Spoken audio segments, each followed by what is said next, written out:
What's up, y'all? Y'all and Dan Bead, DW Collectibles, here for another quick video. If you clicked on my thumbnail, number one, I like how much of a nerd you are, or that you like my content. Both of those are great. Again, shout out to you. Make sure you like and subscribe. But I do want to talk about another precautionary tale about the fads that happen in the sports card market and how you can get wrapped in all of this and potentially lose money in the short term.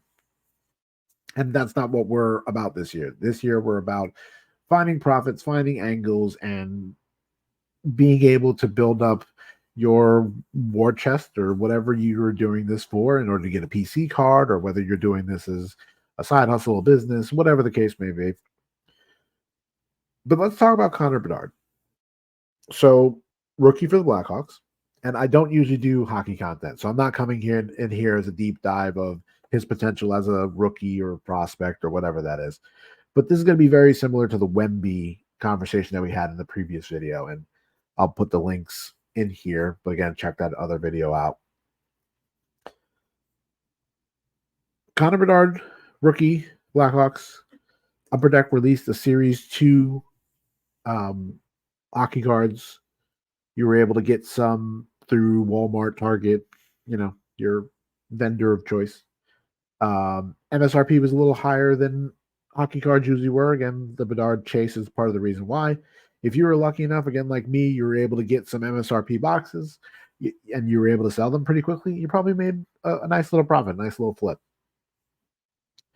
But the precautionary tale is in either trying to wait this whole situation out, not being first to market, or chasing opening product or joining breaks. Again, this is not to say you don't need to do those things, but you have to know that there's a floor and a ceiling, and sometimes those floors drop out really fast, and sometimes the ceilings as well. If you go over to our market mover tool, shout out to the folks at Sports Card Investor, you can see the chase card that you're going for in the retail product, right? There's no numbered, there's no autos. You're looking for the Young Guns base. A couple things. Number one, this is paper product. So no one knows the print run for sure, but I wouldn't be surprised if there's 70,000 of these Young Guns that eventually will become the full population of this card. Now, last sale of this was yesterday. It's the 28th now. So 22 days. It's already down 40%. So in between, it comes out on the 6th, got to ship to you. Maybe it takes a week. You open it, you look through it. Now, your ceiling is getting a PSA 10 and doing the grading. All right, so let's look at PSA 10s. And the PSA 10s are really strong. So if you're able to, again, even right now, if you're able to get one that gems, good for you. You're able to turn a really good profit. The problem is that looking at this, looks like only 69 of these have sold. Don't know the exact pop count of PSA. I could probably look it up, but that's not the point of this video. Out of 1.2K raw, it's not looking like it's a great gem rate. And then also, you have to hit the Bedard to make any sort of money. There's not really any other rookie or any other card in an inflated print run and also price point. And Upper Deck and Topps and Panini and Fanatics are all going to print the ever-loving F out of this product. Like, the days of scarcity is basically over for most of the things you're going to get your hands on. If you get a National Treasures, you get a Flawless or something like that, like, yeah, there's going to be some built-in scarcity. Every card 75 or under. But for this type of stuff, where you've got a 70,000-ish maybe pop count, you're really kind of playing with fire if you're not going to be the first to market. You got to open up a ton of product. You got to hope that you're hitting enough Bedards. You got to hope that you're getting enough PSA 10s. And then there probably is some way that you could just get some like arbitrage out of that. But otherwise, if you get into PSA 9, you have to send it in at the 99 level at PSA, you're losing money. Losing money on every single submittal you have. And again, you can get a PSA 10, and this is all moot. You can make your money. But for me, I sold all of my wax pretty quickly. Got in, got out. That was good. On to the next thing.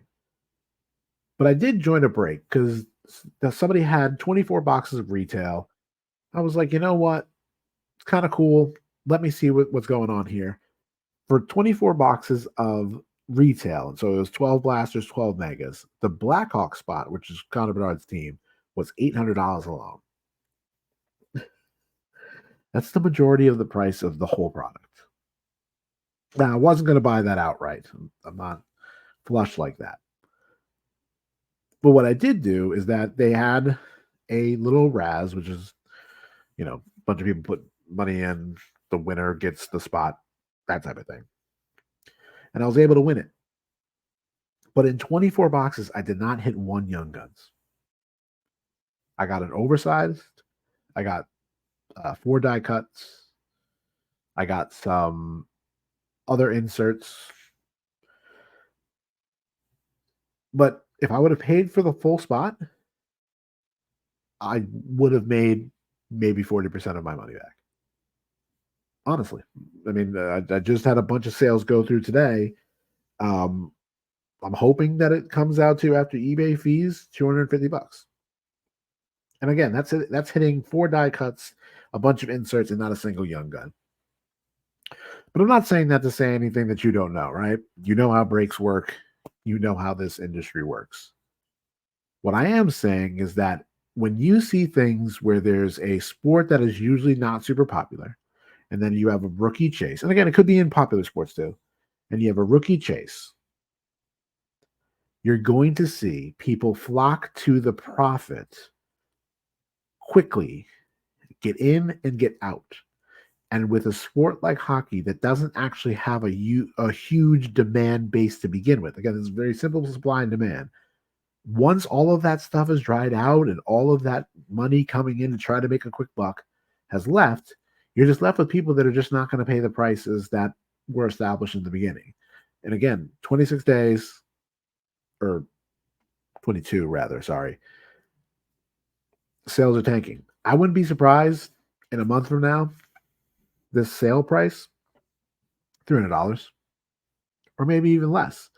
PSA 10s, $1,000, a little bit under.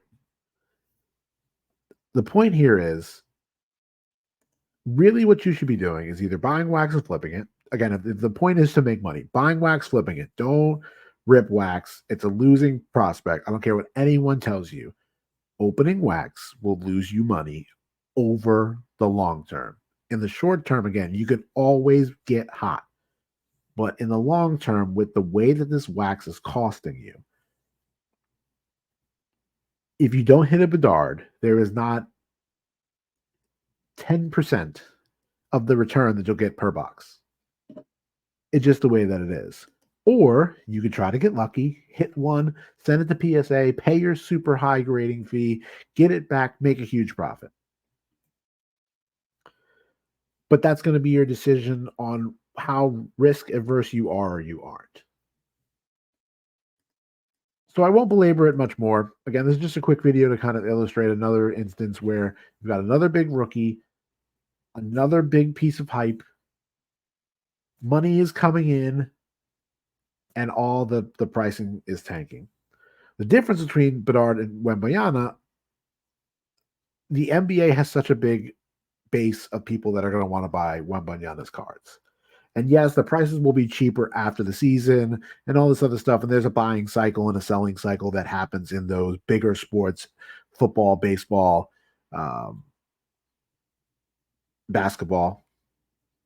But in something like this, hockey, NASCAR, I mean, again, even sometimes TCG, you got to make sure that you're not overdoing the hype, overextending yourself, paying a bunch of money for wax, opening it all up, and then getting absolutely crushed.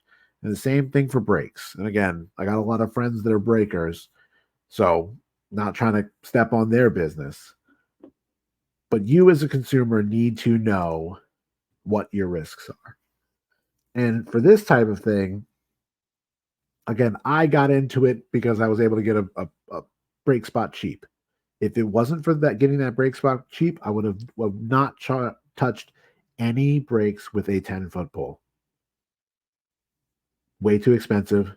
God knows how much a hobby spot for Connor Bedard was. Probably 1,000 plus. And we can have another illustration here. Let's do Mojo breaks.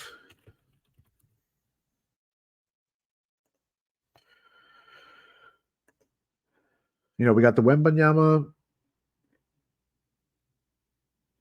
I don't know if he has any more of the actual pick your player. No, we're not going to do that. Well, let's look at some of the product that they have here. So let's say, okay, choice. Random teams, $89 for a Prism 4 boxer. Again, this whole product is being carried by a couple of players, and you're really taking a risk here. Do you want to do that? Do you have some money to throw around? I think it's fun sometimes. But this type of stuff you have to know is just very much gambling. And the quicker we realize that that is what it is, and you use your bankroll in a way that allows you to do this for fun, and it's not impacting your bottom line, and you're not going in there like, I'm going to spend 89 and I'm going to make 1,000. Probably not. And I know that might ruffle a couple of feathers, but that's just the way that things are. And again, this year, all of my content is going to go into how to have you make decisions that are going to make yourself profitable. And again, it could be for your side hustle. It could be for small flips. It could be as a business. Again, DW Collectibles is my business. Again, you can catch me on eBay. Again, I'll make sure that I have some links. But my ideas this year is the speculation, the FOMO, the trying to be first to market. Not really doing that this year. So hopefully that helped you. It was a little bit rambly, but I wanted to get something out.